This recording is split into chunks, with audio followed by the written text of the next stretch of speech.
Hi guys, in this video I'm going to show you how to find your Facebook friends on TikTok. To get started, you want to go ahead and navigate to where your TikTok application is. You want to open it. Alright, you want to make sure you are on the profile page.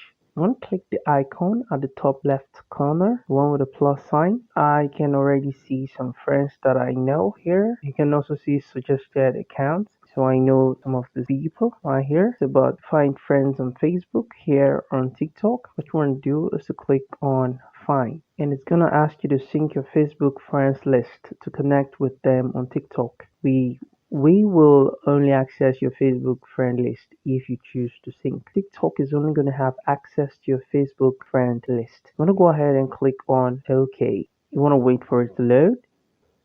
So TikTok is going to ask you to log in with Facebook, okay? And this doesn't let the app post Facebook. And you can also edit the access here. So what I'm going to do here is to click continue as Lewis. You may be asked to log in, all right? Or you may see continue as Lewis if Lewis were to be your name. So I'm going to click continue as Lewis.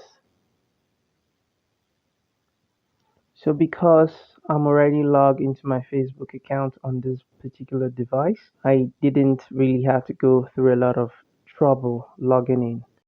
So if you have friends on Facebook that are also on TikTok, they're gonna appear here. So you can just go ahead and click to follow them, okay? So let's say I want to follow Karika Talk, this name right here. I'm gonna follow the person. I'm gonna follow this person too. Guys, this is how to find Facebook friends on TikTok. Thanks for watching, and I'll see you in the next video.